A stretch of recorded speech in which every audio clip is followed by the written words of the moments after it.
e mulher de Deus que está na sua casa, que está ainda no seu trabalho ou no carro, você será abençoado nesta noite, através deste culto, através da palavra de Deus. Nós estamos nesse momento dando início à escola bíblica e o tema é escatologia. Então, queridos, queridas, fique bem atento, com o ouvido aberto, para ouvir a mensagem, o estudo da palavra de Deus nesta noite, tá bom? E nós vamos começar lendo um texto da palavra de Deus, tá bom? Quero que você que está em casa abra sua Bíblia, por gentileza, no livro de Josué. Livro de Josué, o capítulo 1, e a partir do versículo de número 5, que diz assim a palavra de Deus: ninguém te poderá resistir todos os dias da tua vida. Como fui com Moisés, assim serei contigo. Não te deixarei, nem te desampararei. Sê forte e corajoso, porque tu farás este povo herdar a terra que, sob juramento, prometi dar a seus pais. Versículo de número 7. Tão somente ser forte e muito corajoso, para teres o cuidado de fazer segundo toda a lei que meu servo Moisés te ordenou. Dela não te desvie, nem para a direita, nem para a esquerda, para que sejais bem-sucedido por onde quer que andares. Não cesses de falar deste livro da lei, antes medita nele de dia e de noite, para que tenhas cuidado de fazer segundo tudo quanto nele está escrito. Então farás prosperar o teu caminho e serás bem-sucedido. Amém, queridos? Louvamos a Deus pela leitura da palavra de Deus. Então o nosso Deus Todo-Poderoso, Ele diz ao seu servo Josué: como eu fui com Moisés, eu serei contigo. Agora seja forte, seja corajoso, não desvie nem para a direita e nem para a esquerda. E o mais importante, irmãos, o que está no versículo de número 8: não cesses de falar deste livro da lei, ou seja, das escrituras sagradas. Essas escrituras que nós hoje, nesta noite, daqui a um instante, vamos ouvir a ministração da palavra de Deus, o estudo da palavra de Deus. Amém, queridos? Nós vamos nesse momento, nós vamos orar. Peço que você que está em casa, em reverência ao nosso Deus, curve sua cabeça, feche os seus olhos e vamos orar neste momento. Vamos entregar a direção deste trabalho ao nosso Senhor e ao nosso Salvador Jesus Cristo. Querido Deus e eterno Pai, muito obrigado, Senhor. Obrigado por esse grande privilégio, porque nesta noite, Senhor, temos a oportunidade de ouvir a Tua palavra, de aprender mais da Tua palavra, Senhor. Deus, meu pedido é que Teu Espírito Santo fale aos nossos corações que estamos aqui, Senhor Deus, mas também aqueles que estão em casa, Teus filhos e filhas. Ó Deus, sejam, Pai, impactados pela Tua santa, gloriosa e eterna palavra, Senhor. Fala conosco através dos louvores que serão entoados nesta noite, Pai. Fala conosco através da Tua filha, que, ó Deus, que irá ministrar o estudo da palavra desta noite, Senhor. Usa a Tua filha poderosamente, Pai.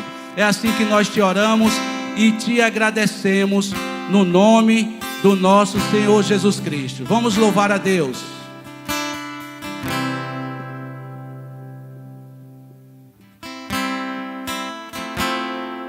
Aí na sua casa, se você puder, vamos louvar o Senhor.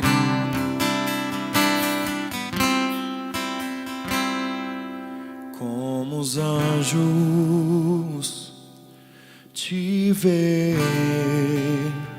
eu também quero te ver, face a face, o seu amor inevitavelmente me atraiu. Estou indo cada vez mais perto de ti, e eu estou indo para o lugar da tua presença, para o lugar da tua presença, e eu estou indo para o lugar de tua presença, para o lugar da tua presença, e tudo que eu quero é te adorar e mergulhar nesse amor. Oh, oh, oh. Diga isso pra ele. E tudo que eu quero é te adorar e mergulhar nesse amor. Oh, oh, oh. Em tua presença, abundância de vida. Em tua presença, a tristeza salta de alegria. Em tua presença, eu quero ficar aqui só pra adorar a ti. Foi pra isso que eu nasci. Diga pra ele: pra te adorar.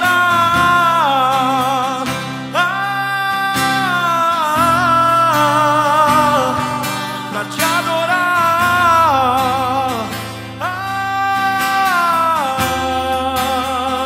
Eu quero ficar aqui só pra adorar a ti. Foi pra isso que eu nasci, só pra adorar a ti. Eu quero ficar aqui, Jesus, só pra adorar a ti. E foi pra isso que eu nasci, só pra adorar a ti. Pra te adorar.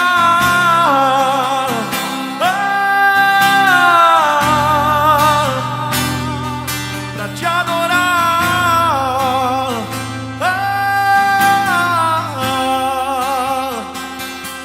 Pra te adorar.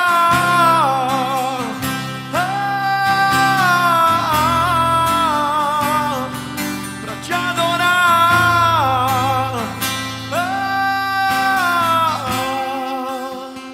Eu quero ficar aqui só pra adorar a ti.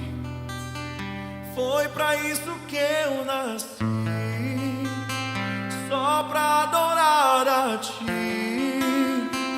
Eu quero ficar aqui só pra adorar a ti, Jesus. Foi pra isso que eu nasci, só pra adorar a ti. Eu não me vejo, Senhor, fazendo outra coisa senão te adorar, porque eu creio que o Senhor é digno do meu louvor, que o Senhor é digno da minha adoração, e não há outro que se compare a ti. Pois uns confiam em carros, outros em cavalos, mas porém eu coloco a minha confiança em ti, no Deus vivo, que tudo pode, ao qual todo joelho se dobrará e toda língua confessará que só o Senhor é Rei, que só o Senhor é Deus, e não há outro que se compare a ti. Querido, se você pode aí na sua casa, não se sinta intimidado, não tenha vergonha, levante suas mãos e comece a adorar o Senhor, dizendo palavras de adoração a Ele, porque Ele diz que onde estiver 2 ou 3 reunidos em seu nome, ali Ele se faz presente. Então nós cremos que o Senhor está aqui, nós cremos que o Senhor está aí na tua casa. Te adoramos.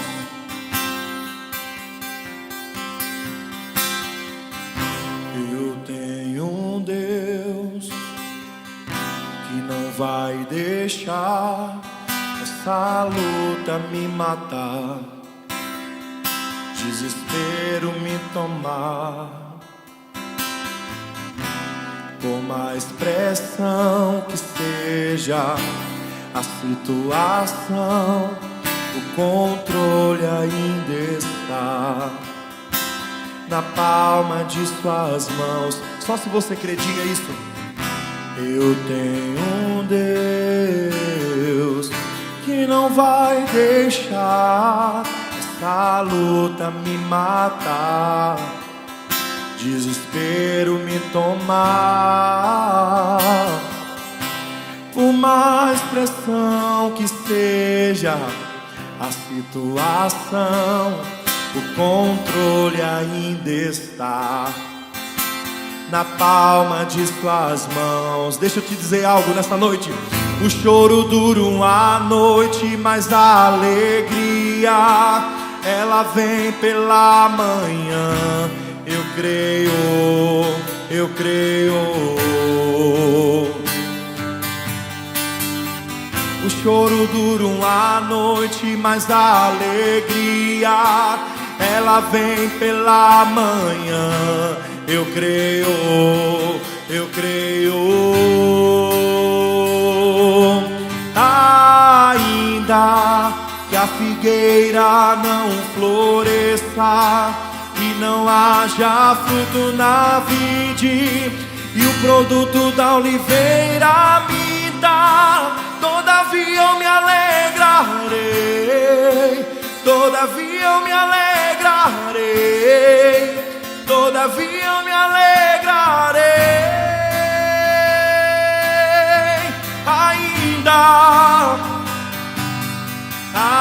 Ainda que a figueira não floresça e não haja fruto na vide, e o produto da oliveira minta, todavia eu me alegrarei, todavia eu me alegrarei, todavia eu me alegrarei. Cante comigo o choro. O choro dura uma noite, mas a alegria, ela vem pela manhã. Eu creio, eu creio. O choro dura uma noite, mas a alegria, ela vem pela manhã. Eu creio, eu creio. Ainda que a figueira não floresça e não haja fruto na vide, e o produto da oliveira minta, todavia eu me alegrarei, todavia eu me alegrarei, todavia eu me alegrarei. Ainda, para encerrar, diga: ainda que a figueira não floresça e não haja fruto na vide, e o produto da oliveira minta, todavia eu me alegrarei, todavia eu me alegrarei, todavia eu me alegrarei.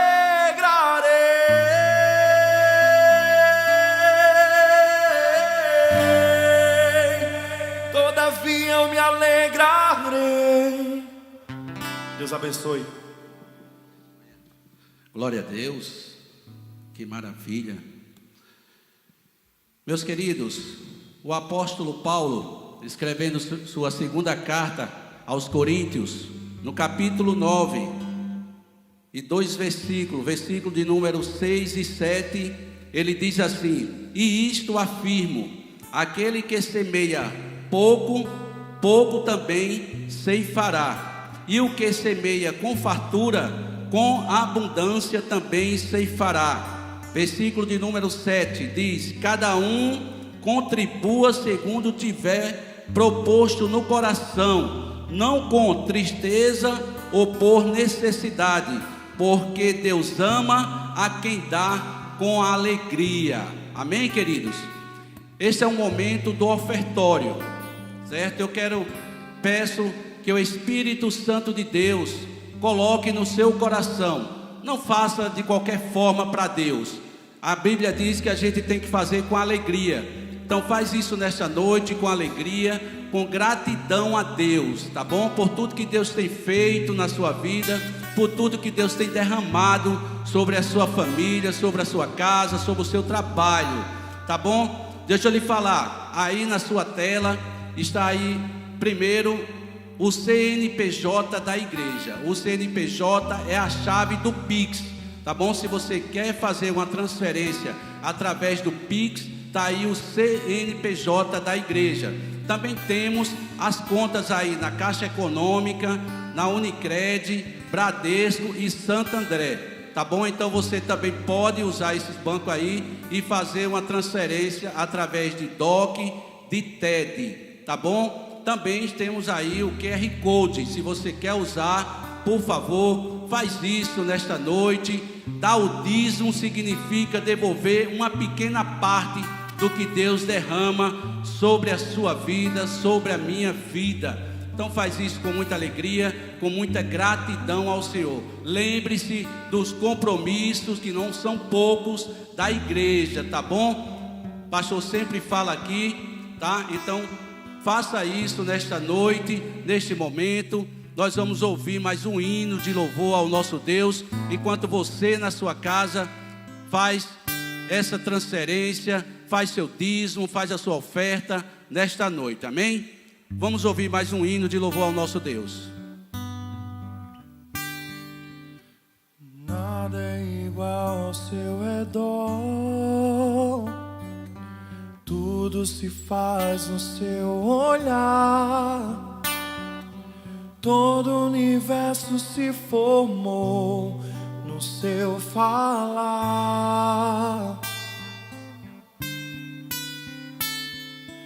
Teologia pra explicar, ou Big Bang pra disfarçar. Pode alguém ter dúvida? Sei que há um Deus a me guardar, e eu, tão pequeno e frágil, querendo sua atenção.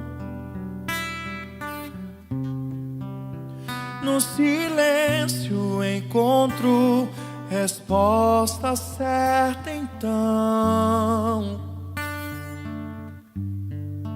Dono de toda a ciência, sabedoria e poder, ó, dai-me de beber da água da fonte da vida, antes que o haja houvesse, ele já era Deus, se revelou aos seus.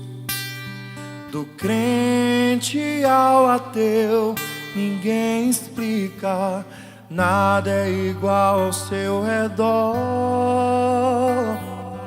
Tudo se faz no seu olhar, todo o universo se formou no seu falar.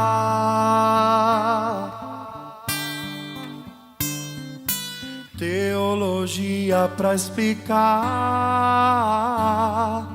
ou Big Bang pra disfarçar. Pode alguém ter dúvida? Eu sei que há um Deus a me guardar, e eu, tão pequeno e frágil, querendo sua atenção. No silêncio encontro resposta certa então. dono de toda a ciência, sabedoria e poder, ó, dai-me de beber da água da fonte da vida, antes que o ar já houvesse, ele já era Deus, se revelou aos seus. Do gentil aos judeus, ninguém explica Deus, ninguém explica. Ninguém explica Deus, ninguém explica. Ninguém explica Deus, e se duvida ou se acredita, ninguém explica. Ninguém explica Deus. Amém, amém. Glória a Deus. Eu quero convidar a missionária Janaína. Nós vamos ouvir neste momento o estudo, o ensino da palavra de Deus. Vamos orar. Querido Deus e eterno Pai, muito obrigado, Senhor. Obrigado pelo que o Senhor já fez nesta noite. Mas chegou o momento, Senhor Deus, que é da Tua palavra, Senhor. E quanto é importante essa palavra que pode fazer infinitamente mais do que pedimos, do que pensamos. A palavra que tem o poder de curar, de salvar, de libertar, de restaurar a vida, Senhor. Ó Deus, aqui está a Tua filha, a Tua serva, a missionária Janaína.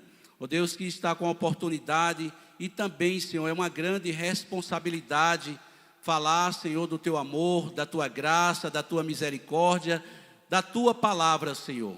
E ela está com essa responsabilidade de dar esse ensino, esta aula nesta noite, ó Deus, sobre escatologia, um tema tão importante para os dias atuais, Senhor. Por isso, Deus, que o Teu Espírito Santo, que habita dentro de cada um de nós, Senhor, dentro do salvo no Teu Filho Jesus Cristo, seja com ela nesta noite, mais uma vez, para a glória e louvor do Teu nome, Senhor. Amém.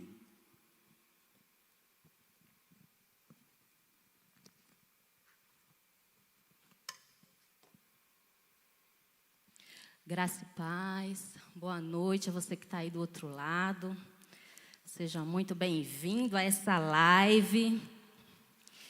É uma novidade, aí estamos nos adaptando. Nós da Escola Bíblica não tivemos, né, semana passada, mas encontramos um jeito de não deixar vocês órfãos, né, da Escola Bíblica em um tempo tão importante que é o conhecimento.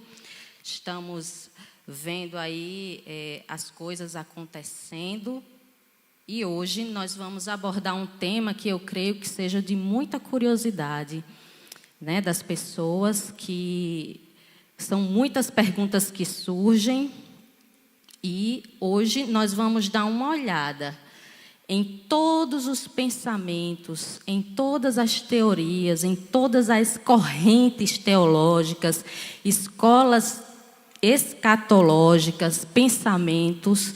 Então, de maneira bem tranquila, nós vamos ponto a ponto.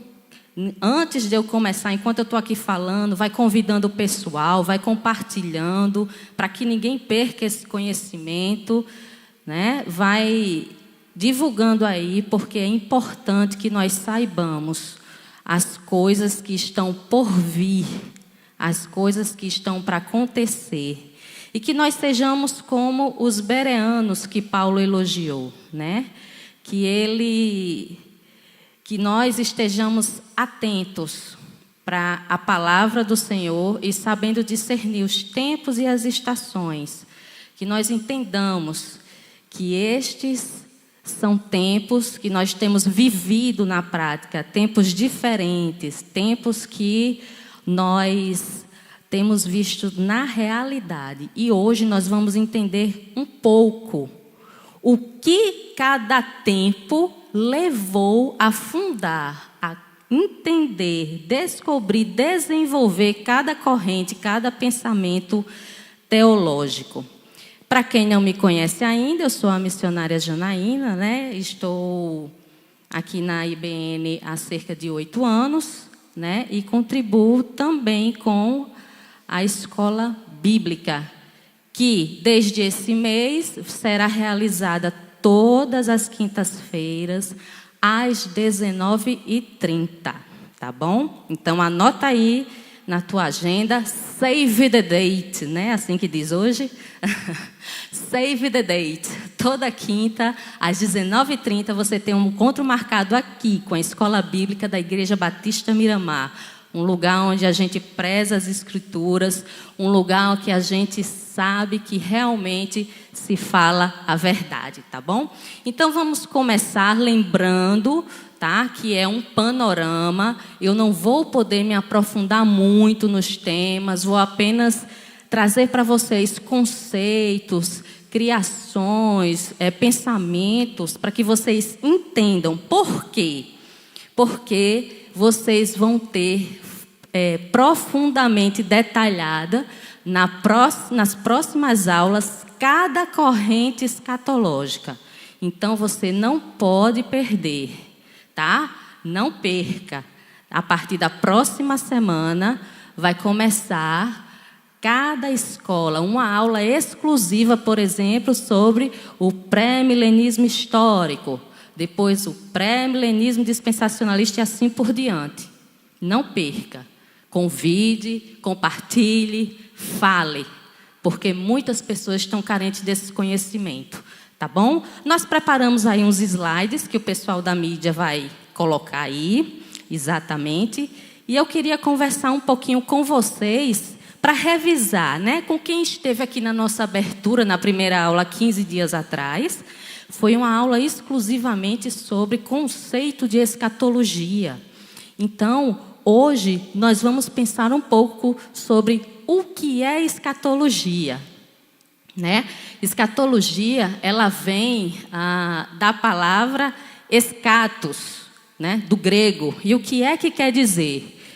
Essa palavra, ela significa último de uma série, fim de uma era, ou extremo de uma jornada. Vou falando aqui e você vai tentando encaixar aí com a Bíblia, se não casa direitinho, né? Último de uma série. Série de quê? Série de acontecimentos, série de profecias, né? Série de acontecimentos que a gente tem que ver se cumprir. Fim de uma era. Que era? Que tipo de era é essa? A era que nós vivemos? Uma era religiosa, uma era da igreja, tudo isso a gente vai entender mais na frente. Extremo de uma jornada, nesse caso, não no começo, mas o fim de uma jornada. Olha, nós que peregrinamos por essa terra, não é isso? Que estamos em uma jornada, que estamos vendo aí os acontecimentos apontando para o fim dessa jornada. Ponto final de um acontecimento, alvo a ser atingido. Qual o seu alvo? Para quem você tem olhado? Para onde você tem caminhado? Quais os resultados que você vai atingir com a vida que você tem levado? Não é? Meta.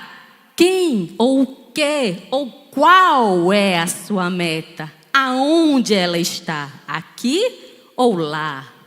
Então, só essa palavrinha já nos diz tantas coisas, não é mesmo? Precisamos parar para pensar sobre tudo isso que nós falamos, só na definição de escatos, não é? E aí vem a segunda parte da palavra, que é a palavra logia, também do grego, que ela tem variados sentidos e pode ser usado no grego para vários sentidos, mas nesse ponto aqui, nesse termo, ela tem o sentido de estudo. Portanto, escatologia, ele vai ser o estudo das últimas coisas. Pode passar o slide, viu? Dos acontecimentos do fim dos tempos. O termo final da atual ordem mundial. ordem mundial e da presente história humana. Alguém aí já ouviu falar em nova ordem mundial? Isso dá assunto para outra aula, tá? Não vou começar a falar agora não, senão a gente nem entra nesse, fica só nesse assunto de nova ordem. Mas o que eu quero que vocês entendam é isso, o conceito básico de escatologia. É o estudo das profecias, dos acontecimentos que apontam para as últimas coisas. Mas últimas coisas de quê? Da história da humanidade aqui na Terra. Porque nós que somos cristãos, nós cremos assim. Estamos aqui, sim, vivendo uma jornada, vivendo uma era, mas que nós iremos para um outro lugar. Este plano aqui, essa nossa vivência aqui, ela terá uma continuidade em outro lugar, tá certo? E aí, continuando, pode colocar os slides, certo? Nós temos que ver do que se trata essa escatologia, né? Como se dará essa mudança desse plano que nós estamos para o plano, né, que nós vamos passar? Como nós saberemos, como discernir, né, segundo as Escrituras? Tal fim se dará com a volta de Cristo, a ressurreição de todos os mortos. Lembra lá em Apocalipse 20:13, quando a Bíblia diz que o mar devolverá os seus mortos, né? O Hades também, e aí haverá o julgamento, né? É disso que a gente está falando. Fala também de quê? A transformação dos eleitos, que somos nós, os vivos. Quando Paulo fala lá em 1 Coríntios 15, que tudo que é corruptível será revestido de incorruptibilidade, né? Tudo que nós vemos aqui, nós vemos só em parte. Mas quando estivermos lá, veremos o quê? Face a face. Então, é disso que a escatologia fala. E também fala, voltando aí para os slides, da perpétua condenação e detenção de Satanás com seus anjos e súditos, que são os anjos caídos. Tá certo? Então, nós podemos ver, pode passar, que existem 4 correntes escatológicas, que são as principais, tá certo? A gente vai se ater aqui às mais faladas, as principais, que são elas: pré-milenismo histórico, pré-milenismo dispensacionalista, pós-milenismo e amilenismo. Nós vamos vê-las de forma muito panorâmica, repito, tá bom? Porque as próximas aulas se aprofundarão em cada uma delas. Primeiro, eu quero ater com vocês uma coisa. Se você prestar atenção no nome das escolas, você vai ver que todas elas têm um termo em comum. É o termo milenismo. Pré-milenismo, histórico e dispensacionalista, pós-milenismo e amilenismo. Mas aí eu quero ver com vocês, pode passar o slide, o que é o milênio. Você pode ter ideia, tá bom, o milênio é um tempo de 1000 anos, certo? Mas esses 1000 anos são comuns? É qualquer coisa? É do mesmo jeito? Não. Esse tempo é um tempo que se refere ao período de 1000 anos, como o tempo do reinado de Cristo e dos santos sobre a terra. O texto bíblico em que encontramos a referência a este evento está em Apocalipse 20, de 1 a 7. Eu peço a você que, se você estiver com sua Bíblia aí perto, ou se você tiver como pegá-la, para que nós possamos ler esse versículo e que a deixe perto de você, porque nós vamos ler alguns versículos aqui ao decorrer dessa aula. Você vai entender mais para frente o porquê. Então, Apocalipse 20, capítulo 20, versículo 1 ao 7. Vamos ver o que diz esse texto? Ele diz assim: Então vi descer do céu um anjo, e tinha na mão a chave do abismo e uma grande corrente. Ele segurou o dragão, a antiga serpente que é o diabo, Satanás, e o prendeu por 1000 anos. Lançou-o no abismo, fechou-o e pôs selo sobre ele, para que não mais enganassem as nações até se completarem os 1000 anos. Depois disto, é necessário que ele seja solto um pouco de tempo. Vi também tronos, e nestes sentaram-se aqueles aos quais foi dada a autoridade de julgar. Vi ainda as almas dos decapitados por causa do testemunho de Jesus, bem como por causa da palavra de Deus, tantos quantos não adoraram a besta, nem tampouco a sua imagem, e não receberam a marca na fronte e na mão, e viveram e reinaram com Cristo durante 1000 anos. Os restantes dos mortos não reviveram até que se completassem os 1000 anos. Esta é a primeira ressurreição. Bem-aventurado e santo é aquele que tem parte na primeira ressurreição. Sobre esses, a segunda morte não tem autoridade. Pelo contrário, serão sacerdotes de Deus e de Cristo e reinarão com ele os 1000 anos. Então, esse final do texto, com toda essa base anterior que nós lemos, isso é o milênio. O reinado de Cristo por 1000 anos aqui na terra. Agora vamos seguir em frente um pouquinho. Vamos entrar agora nas escolas propriamente ditas, tá bom? A primeira delas é o pré-milenismo histórico. Quem criou, né? Quais são os seus versículos base? Peço que você continue com sua Bíblia aí em mãos, fique com sua espada em mãos, para que você não só aprenda de mim, mas também da palavra, que é a nossa principal professora essa noite, além do Espírito Santo. O pré-milenismo histórico, ele surgiu no século I, tá bom? Depois de Cristo, né? Os principais ali da época que pensaram nesse tipo de corrente escatológica foram Papias, né, Justino Mártir, Irineu, e hoje, nos dias de hoje, tá? Eles não ajudaram na criação. Os que hoje tomam esse posicionamento escatológico são George Led, Dr. Russell Shedd e Millard Erickson. Temos aí 3 figuras bem relevantes da nossa literatura cristã, né, da nossa igreja, que realmente fazem parte desse pensamento, desse pré-milenismo histórico. George Led tem inúmeras literaturas, inclusive Teologia do Novo Testamento, em que ele expõe a teologia bíblica de maneira assim maestral, né? Recomendo, se você puder adquirir esse livro, é muito bom. Teologia do Novo Testamento, de George Led.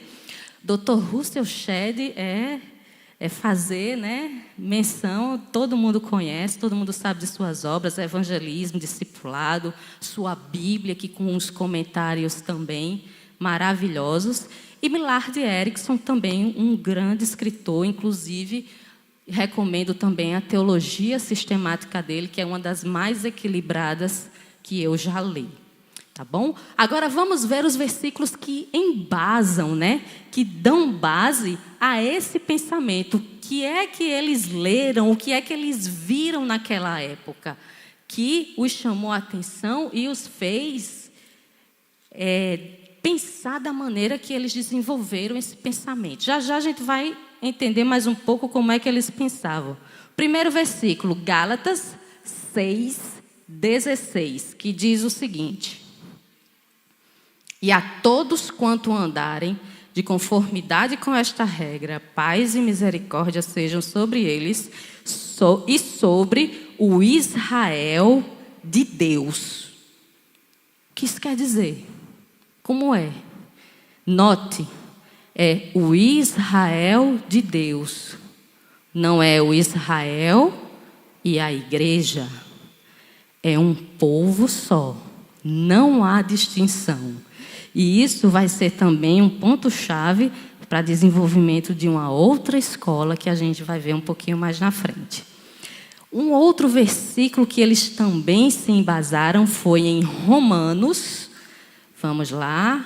Romanos, capítulo 9.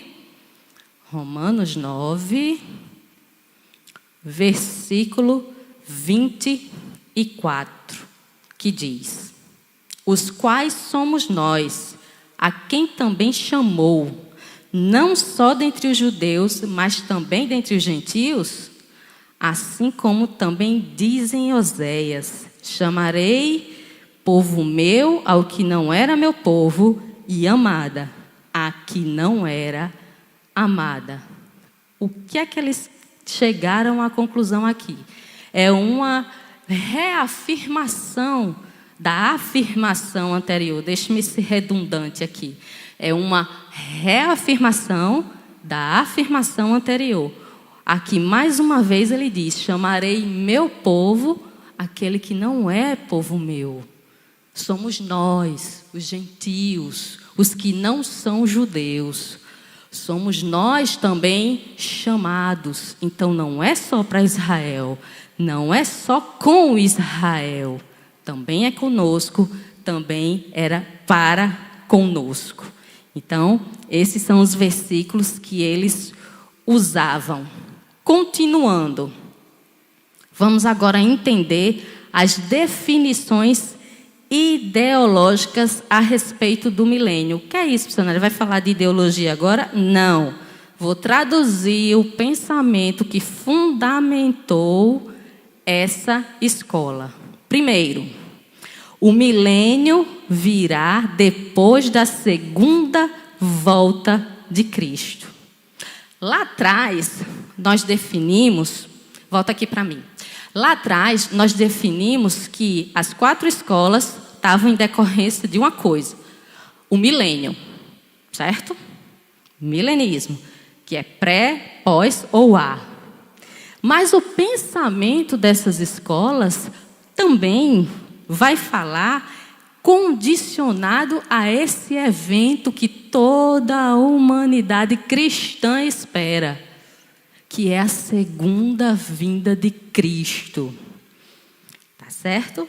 Lá, o nome das escolas é em razão do milênio, mas o pensamento se define em função da volta de Cristo. Tá certo? Então, aqui, o pré-milenismo histórico diria que seria depois da segunda vinda de Cristo. O segundo ponto, o reino seria implantado na terra, será material, social, político e religioso. Volta para mim mais uma vez para explicar uma coisa. Esse pré-milenismo, a gente tem que entender que no século I, a igreja, ela estava passando, antes de ser considerada a religião do Estado, todo aquele que aderia ao cristianismo, que veio ser chamado assim depois do século III ou IV, que antes era o povo do caminho, né? Aqueles que seguem o Cristo, né? Os marginalizados. Todo o povo naquela época estava sendo perseguido, discriminado, marginalizado e martirizado.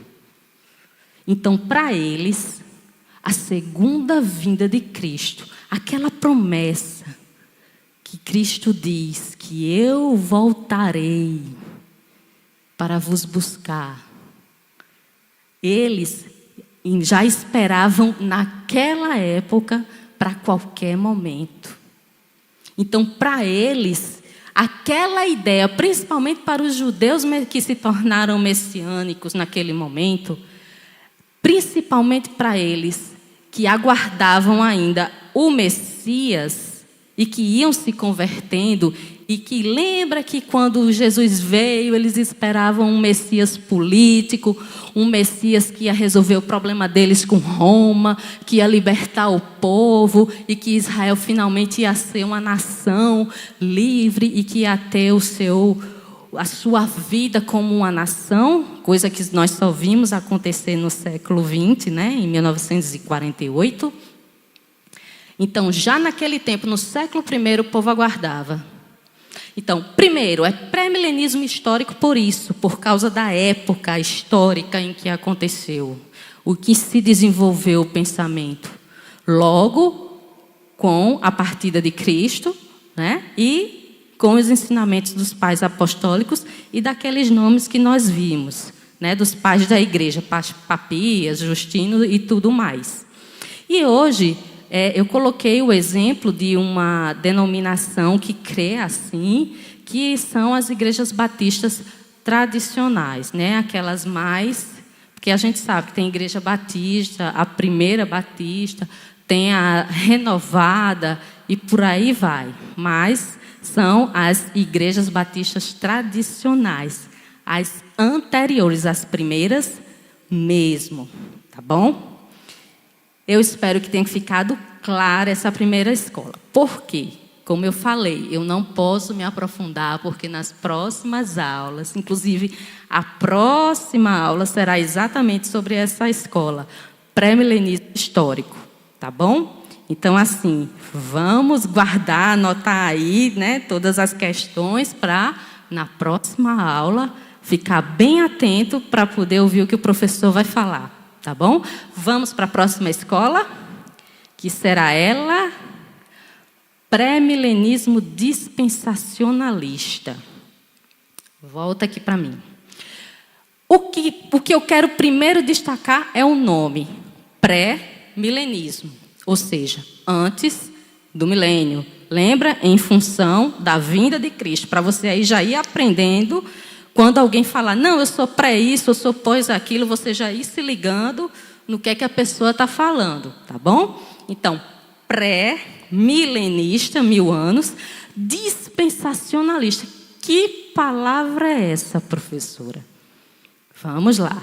Dispensacionalista vem de dispensar, desobrigar, abster, eximir. Certo? Então, aqui já entra uma outra função, porque quando a gente fala de teologia, nada se simplifica, tudo se divide e se complica. Se existe o pré-pós-milenismo, existe a pré, a meso e a pós-tribulação, ou tribulacionismo, que é a questão do arrebatamento da igreja. Aí, a partir dessa escola aqui que a gente está vendo, como é que eles criam? Só pelo nome você já vai entender. Pré-milenista. Então, falou em milênio, é em função da vida de Cristo. Então, se é pré, então Cristo vem, eles acreditam que Cristo vem antes do milênio. Tá, mas se é dispensacionalista, então, além de acreditar que Cristo vem antes do milênio, ele vai arrebatar a igreja também antes da tribulação. Por quê? Porque dispensada a igreja de passar pela tribulação. Mas vamos caminhar para a gente entender mais um pouquinho. Vamos falar sobre a criação desse pensamento, de como ele se desenvolveu e como, né, ele é entendido pelos que o criaram. Primeiro, tornou-se popular no começo do século XIX, sob a influência de John Nelson Darby, e tem aumentado de popularidade. Volta aqui para mim. Nelson Darby, ele era um pregador anglo-irlandês que ele viveu em Londres nos anos de 1800 a 1882, morreu com 81 anos, e ele teve os seus pensamentos dessa escola amplamente divulgados através da Bíblia Scofield, Eu creio que vocês já ouviram falar nessa Bíblia. É uma Bíblia que é bem consumida na Europa. Por aqui ela é mais rara um pouquinho, mas existe sim essa Bíblia.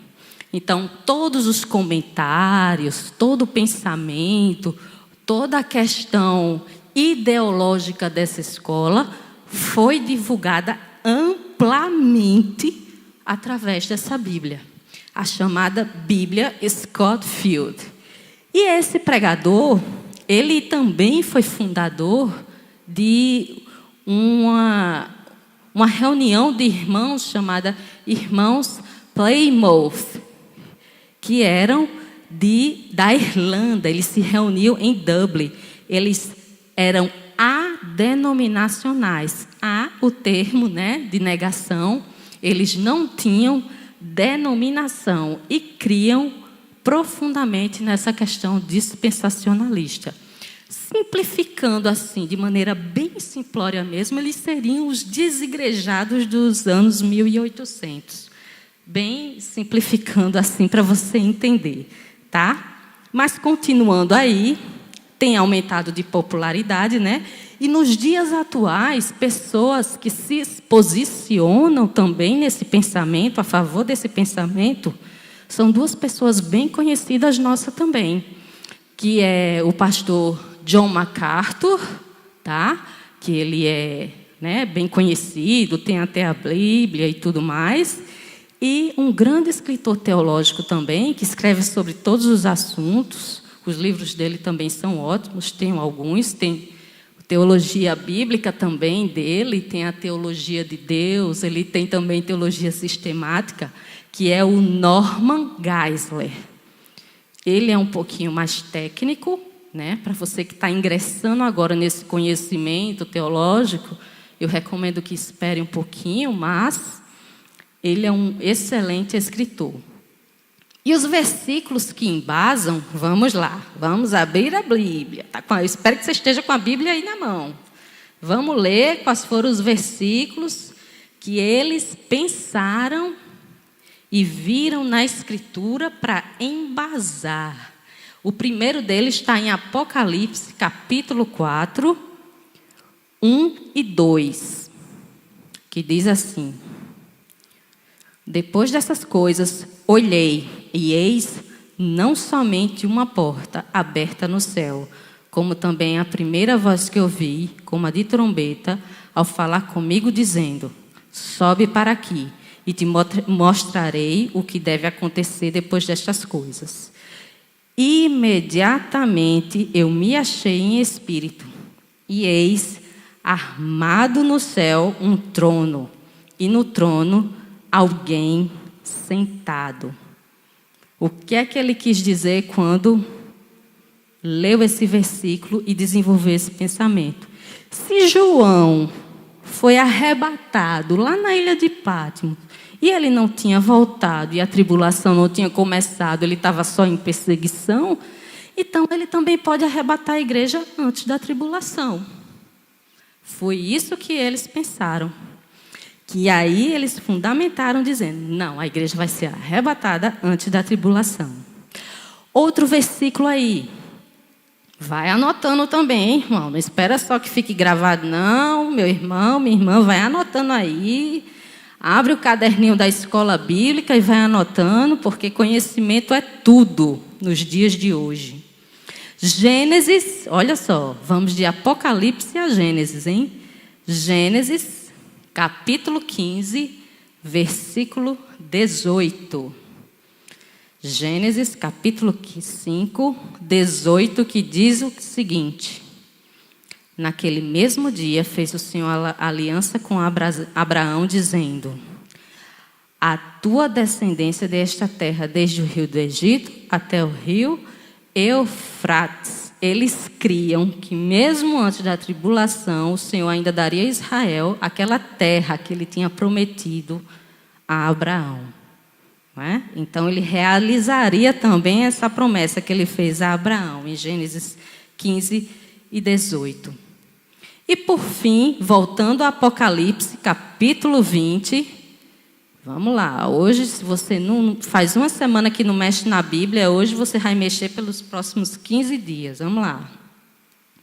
Apocalipse, capítulo 20, de 4 a 6, que foi o que eu li no começo, que é a visão de João do trono, né, do reinado de 1000 anos, aquela afirmação, né, e reinarão com ele os 1000 anos, e que tem o reinado de 1000 anos até se completarem os 1000 anos. Então, foi esses versículos, eu botei só alguns, tá, gente, para não ficar muito extenso, mas tem mais, tem bem mais. Se a gente pesquisar aí, tem de uns 10 a 15 versículos que eles utilizam para embasar esse pensamento, tá bom? Terminado aqui o panorama sobre o pré-milenismo dispensacionalista, vamos agora à próxima escola. Quer dizer, desculpa, gente, eu pulando, querendo terminar a escola bíblica antes da hora. Não, vamos para as definições ideológicas. Vamos lá. Ainda bem que a gente tem slide, né, para ajudar a gente, senão, preocupada com o tempo. Mas vamos que vamos. Definições ideológicas. O que é que eles pensam? O que é que eles afirmam? O arrebatamento da igreja ocorrerá para... Aí, lembra que eu falei? Pré, pós e mesotribulacionistas. Aqui eles vão falar só do pré e do mesotribulacionismo, tá bom? Para os pré-tribulacionistas, o arrebatamento ocorre antes da grande tribulação. E para os mesotribulacionistas, ocorre no meio. São 1000 anos, mas são 7 anos de tribulação. Então, como é que os mesotribulacionistas acreditam? Volta aqui para mim. São 7 anos de tribulação que a Bíblia fala. Então, a igreja estaria na terra ainda, começando a tribulação, e por 3 anos e meio a igreja passaria por tribulação. Quando terminasse os 3 anos e meio, a igreja seria arrebatada. E aí o anticristo reinaria os outros 3 anos e meio só, os outros 3 anos e meio até terminar a tribulação, e Cristo vir e fazer, né, a batalha do Armagedon, que é conhecida, né? A grande batalha final em que nós já sabemos quem é o vencedor, que nós já sabemos qual é o fim de Satanás e de seus súditos. Nós já sabemos como, onde e quando tudo ocorrerá. Porque o Senhor, em sua misericórdia, Ele não só nos sustenta, Ele também nos prepara. E aos seus, Ele faz conhecer o que vai fazer. Tá bom? As denominações que hoje ainda professam, né, são principalmente, gente, as de ordem pentecostal, tá? Assembleia de Deus, né, pentecostais em geral, igrejas de fundação independente, que são essas, né, que a gente vê que tem essas questões mais abertas, né, quanto ao neopentecostalismo, e também os batistas conservadores. Mas, missionário, você está me dizendo que dentro dessa escola a pessoa pode tanto crer que a igreja vai ser arrebatada antes como no meio da tribulação? Isso. A questão é, a igreja não vai passar pela tribulação totalmente. Entende? Por isso que é dispensacionalista. Ela vai ser dispensada ou antes ou no meio da tribulação. Tá bom? Vamos passar agora sim para a próxima escola, que é a escola do pós-milenismo, que aí eles creem o quê? Na vinda de Jesus depois do milênio. Mas como é isso? Ele não vem reinar? Você vai entender. Tenha calma.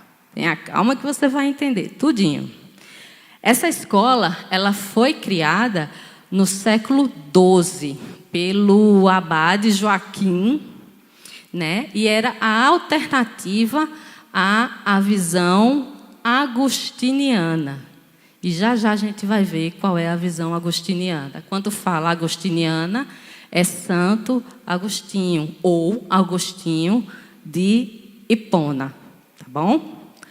Alguns nomes dos dias atuais que se posicionam e que creem nessa escola são eles: Augustus H. Strong, escritor; R.C. Sproul, também grande escritor; e Jonathan Edwards, aí um avivalista, né? Todos nós conhecemos, pelo menos é leitura básica para todo cristão, né?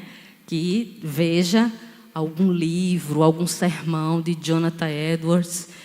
Tem um livro muito bom, Heróis da Fé, conta a história desse avivalista, conta a história de toda a influência, de tudo que ele fez, né, para que a palavra de Deus fosse pregada na Inglaterra. É muito interessante. E esse livro conta a história de 20 homens, muito interessante, é muito bom, tá bom? Gente, escola bíblica é isso, viu? É livro, vai anotando, para vocês aí, ó, crescerem em graça e conhecimento também. Claro que o nosso centro é a escritura, mas o que a gente puder usar de ferramenta para crescer, para saber mais, para nos fortalecer, vamos usar, tá bom? Vamos usar. Os versículos que embasam esse pensamento, quais são? Salmos 47, 72 e 100. Isaías, eu vou ler o texto de Isaías 45, do 22 ao 25. Vamos lá, para abrir aí sua Bíblia, em Isaías 45. Vamos lá. Do 22 ao 25. Diz assim: olhai para mim e sede salvos, vós todos os limites da terra, porque eu sou Deus e não há outro. Por mim mesmo tenho jurado, da minha boca saiu o que é justo, e a minha palavra não tornará atrás. Diante de mim se dobrará todo o joelho e jurará toda língua. De mim se dirá: tão somente no Senhor há justiça e força. Até ele virão e serão envergonhados todos os que se irritarem contra ele. Mas no Senhor será justificada toda a descendência de Israel, e nele se glorificará. O que isso quer dizer, missionária? Isso quer dizer que todas as nações reconhecerão Deus como Senhor. Todas as nações conhecerão quem é Deus. Ninguém ficará ignorante da existência desse Deus que eu e você cremos. E também do poder dele, e também da misericórdia dele, e também da graça dele, e também da salvação dele. Ninguém ficará sem conhecer a esse Deus. E um outro versículo também que embasa, que é um versículo bem famoso em Mateus 28, né, que é o da grande comissão, mas eu gostaria de ler com vocês, que é Mateus 28, 18 a 20, que diz: Jesus, aproximando-se, falou-lhes dizendo: toda autoridade me foi dada no céu e na terra.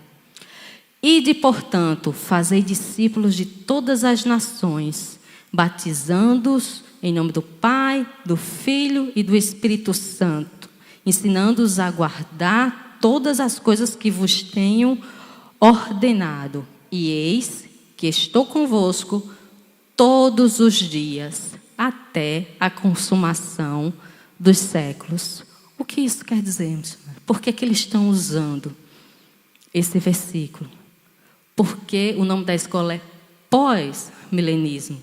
Jesus vai voltar depois do milênio. Então, para eles, o milênio não é o reinado de Cristo na terra. É o que nós vamos ver no próximo slide. Pode passar.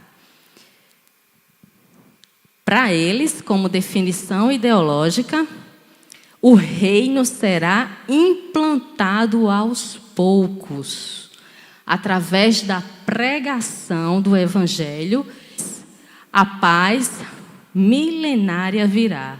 Ou seja, para os pós-milenistas, tá certo? Não é o reinado de Cristo que faz o milênio. Para eles, o milênio já acontece, enquanto a igreja está pregando, enquanto nós estamos falando do evangelho, convertendo, né, as nações, o reino de Deus já está sendo efetivado aqui na terra. E o retorno de Cristo vem depois do milênio, certo? Então, para eles, o milênio é um tempo de paz, não é um reinado em si. E eu quero falar um pouquinho sobre a pessoa que fundou, né, que desenvolveu esse pensamento também, para que vocês entendam. O Joaquim, que a gente falou aqui no começo, ele era um abade cisterciense, ou seja, ele era uma pessoa que tinha um cargo clerical dentro da igreja. Abade, essa palavra, ela vem como um substantivo latino de Abba, que nós conhecemos quando Cristo fala, né? Abba, Pai, sabemos que significa Pai. É um título clerical. E qual é a função do abade dentro da Igreja Católica? Ele é especificamente chefe de uma ordem monástica. Quando eu falo monástica, eu me refiro a monges, tá certo? Eram monges beneditinos reformados. Essa ordem cisterciense era uma ordem de monges beneditinos, como existe a ordem dos franciscanos, né? E outras, ordem dos templários, ordem de tantos outros que tem por aí. Tá certo? Esse Joaquim, ele era teólogo, escritor e filósofo. E ele foi o grande desenvolvedor desse tipo de pensamento, tá bom? Que a gente leu nesses versículos, ele interpretando. E hoje, uma denominação que crê, né, que a gente vê claramente, é uma igreja chamada Reina. É a Rede Internacional de Amigos. É uma sigla ela, né? Chamada também de Igreja do Futuro. Tá bom, gente? Bom, seguindo em frente, né? Devagar, bem tranquilo, para que vocês também não deem um nó na cabeça. Mas eu creio que está dando para acompanhar, tá certo? Vão anotando os versículos, vão anotando os pensamentos. Eu creio que vai ficar gravado no YouTube. Depois você assista novamente, tá bom? Compartilha também, porque é muita coisa para você absorver numa hora só.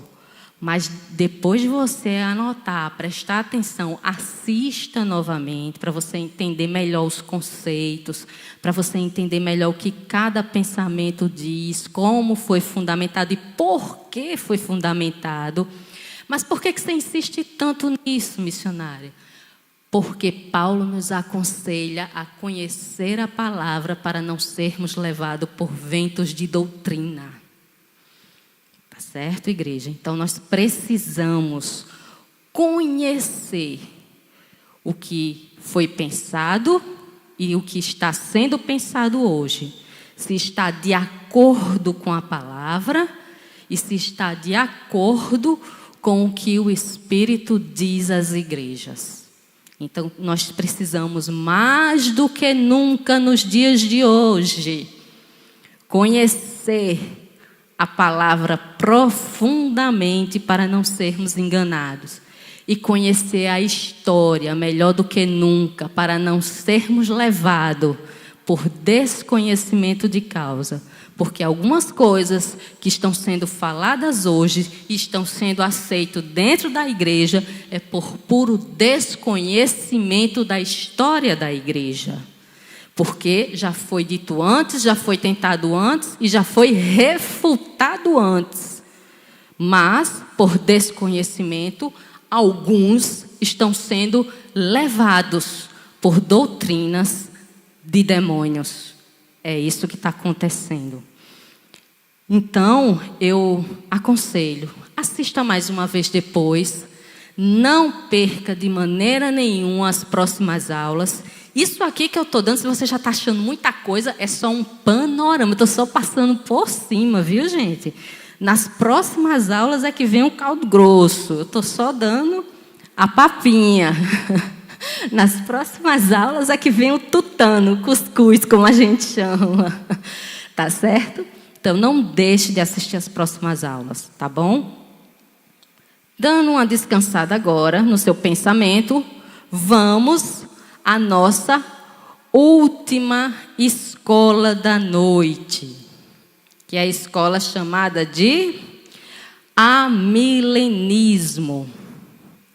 Amilenismo, essa partícula A, é uma partícula de negação. Amilenismo, ou seja, sem milênio. Tá bom?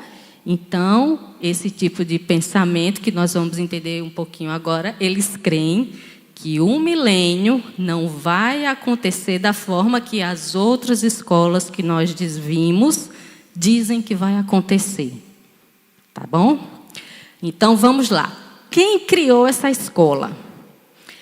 Ela foi criada, esse pensamento foi desenvolvido, foi dissipado, falado no século IV, tá? Por uma pessoa chamada Ticônio. Ele era um donatista africano. E lembra lá no pré-milenismo que eu falei que era em oposição ao pensamento agostiniano. Pronto, aqui a gente vai entender qual era o pensamento agostiniano. Só que para a gente entender qual o pensamento agostiniano, a gente tem que entender quem era Ticônio, tá bom? E o que é essa palavra donatista, tá certo? Esse Ticônio, ele era um africano, né, donatista. E o que é donato? Donato de Casanegra foi uma pessoa, um bispo de uma cidade chamada Numídia, que hoje é conhecida como Catargo, na Tunísia, tá certo? Que desenvolveu uma religião que começou exatamente no século IV e foi extinta no século VII. Essa religião, ela é chamada de cisma. Toda vez que você lê um livro de história e houve um cisma dentro da igreja, um racha, uma divisão, pensamentos opostos, gerou uma divisão dentro da igreja. O grande cisma da igreja católica, que nós conhecemos, né, é que foi quando houve a implantação da igreja ortodoxa, né, que é a igreja da Europa e também ali da Rússia, do outro lado, e a igreja ocidental e oriental católica. A oriental se tornou igreja ortodoxa e a ocidental continuou igreja católica, que é universal. Isso é o conhecido grande cisma. Mas os donatistas eram seguidores de Donato de Casanegra, que era esse bispo, tá bom, dessa região, e ele afirmava o seguinte, que a igreja não devia perdoar aqueles cristãos que, durante as perseguições religiosas, apostataram da fé e entregaram os outros cristãos para serem mortos. Esses cristãos que apostataram eram chamados de traditores. O que quer dizer traditores? Essa palavra quer dizer aqueles que entregam. No nosso falar por aqui é o famoso X9, né? Aquele que entrega para poder salvar a sua pele. E a Igreja Católica, em um certo momento, resolveu perdoar esses tradutores, reincorporá-los ao seu corpo clerical e eles ministrariam de maneira normal a missa, as missas, os seus ofícios. Então, essa pessoa, Donato de Casanigra, nessa cidade que eu conheci, liderou esse movimento donatista que tomou conta de toda a parte norte da África e que realmente não aceitava isso. Então, isso causou o quê? Uma divisão, tá certo? Dentro da Igreja Católica.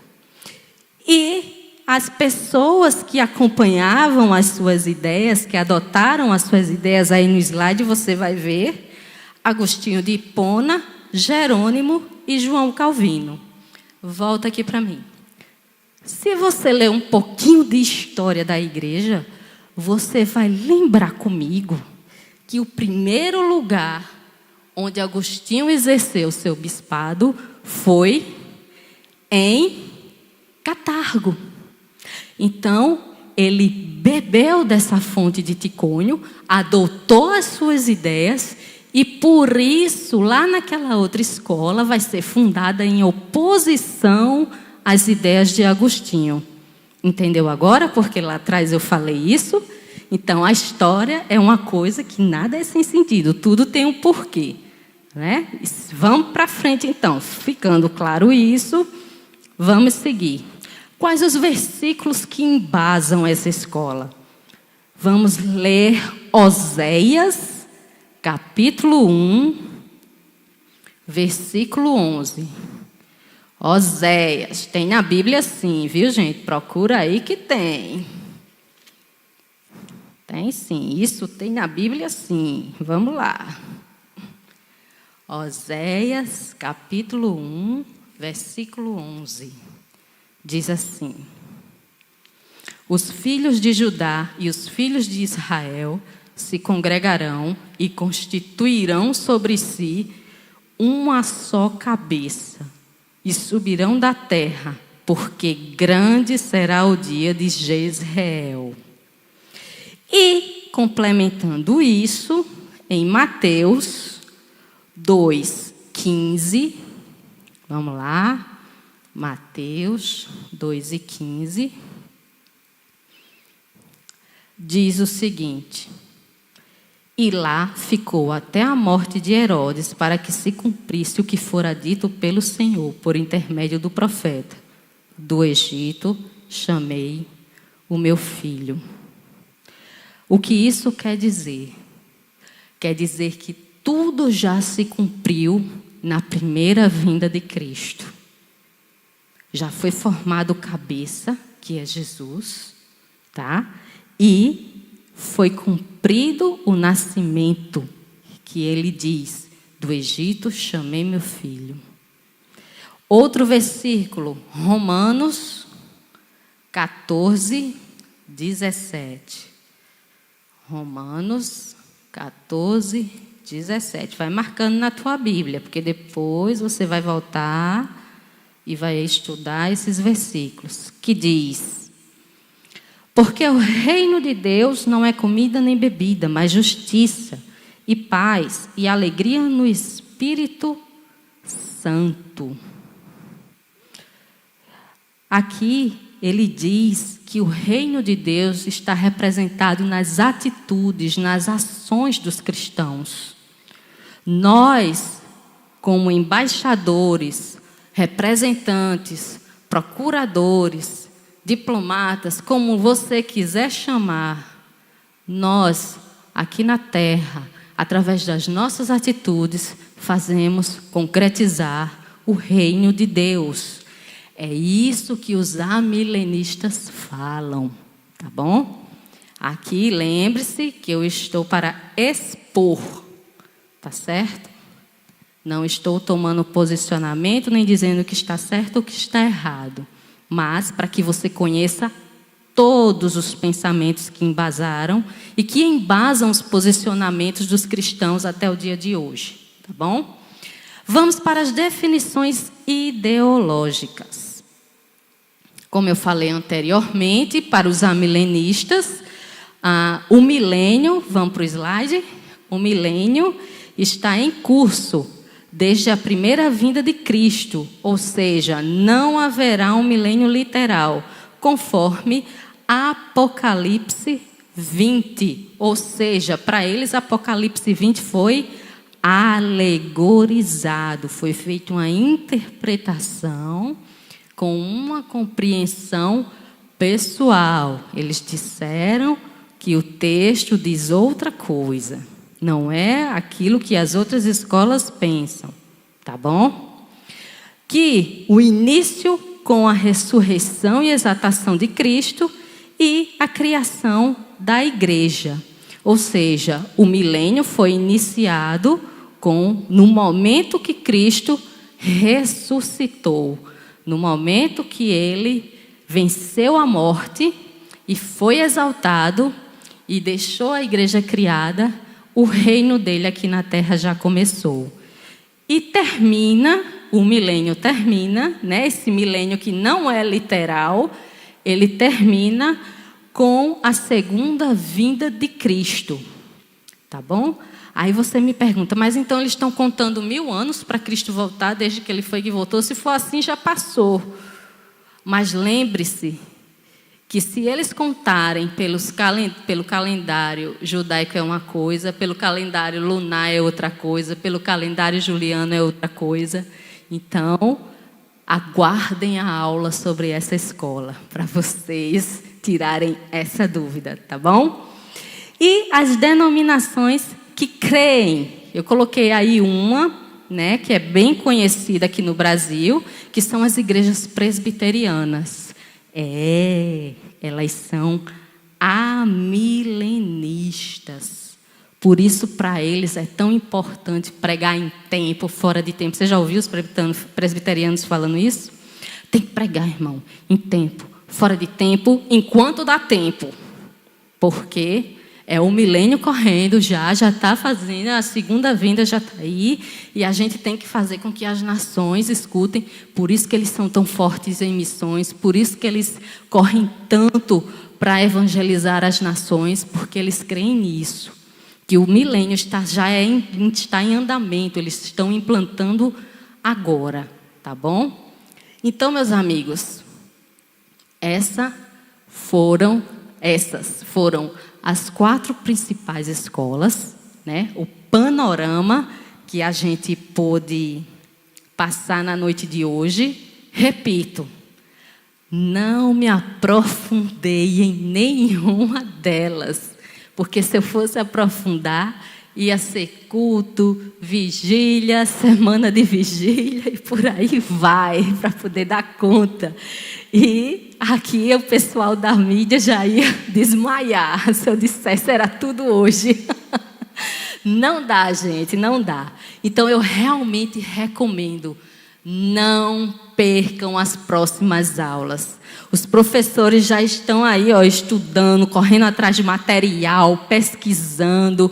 Pense, vai ser muito bom. Eu tenho certeza que vocês vão gostar demais, não vão se arrepender. E depois dessas escolas tem as profecias de Cristo e por aí vai. Eu não vou falar mais não, porque senão vocês vão querer saber do resto. E não vale, é surpresa. E aí eu quero botar no slide, por favor, a bibliografia que eu utilizei, né, para essa pesquisa. São alguns livros, tá bom, gente, que eu utilizei para poder ter esse conhecimento. Como eu falei, né, a Teologia Sistemática de Millard e Erickson, que eu tenho, também muito boa. Norman Geisler, Teologia Sistemática também muito boa. Esse dicionário de Champlin me ajudou bastante. Ele conceitua bem as escolas, é bem interessante.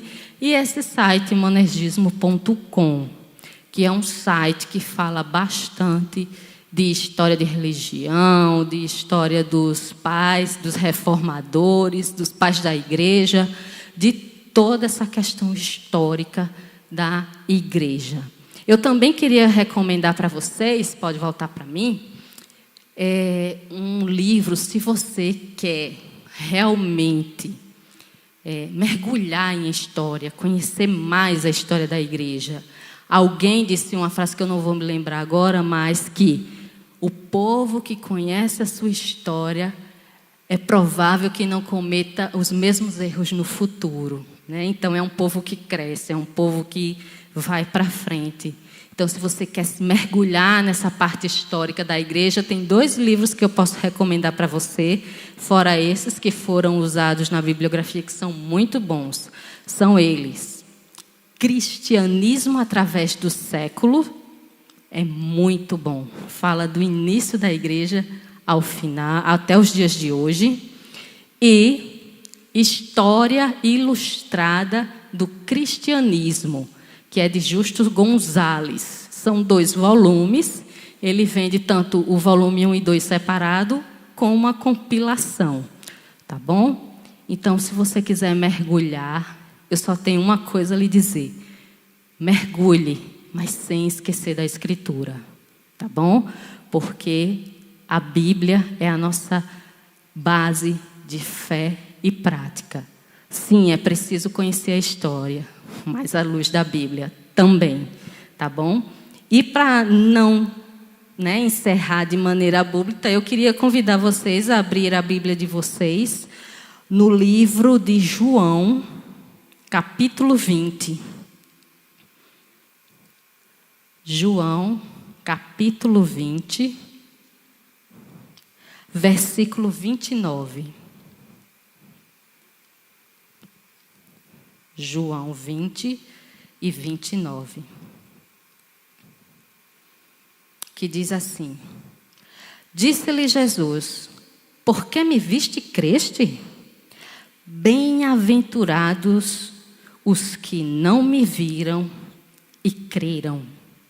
Cristo falou isso acerca da incredulidade de Tomé, quando ele havia ressuscitado, né? Os discípulos o viram e ele disse o quê? Eu só acredito se eu botar o dedo na ferida. Aí eu acredito que Cristo está vivo. Aí Cristo vem, aparece novamente aos discípulos e diz: Está aqui, Tomé, toca. Aí Tomé creu. Aí Jesus faz essa pergunta: Só porque você me viu, você creu? Pois eu lhe digo que bem-aventurados que não viram e creram. Estes somos eu e você, meus irmãos. Estudamos várias escolas, vimos aqui todo tipo de pensamento, homens da história que marcaram a história e fizeram diferença na vida da igreja. Mas nenhum deles duvidou que Cristo vem. Ele vem. Ele vem. A história disse que ele já veio.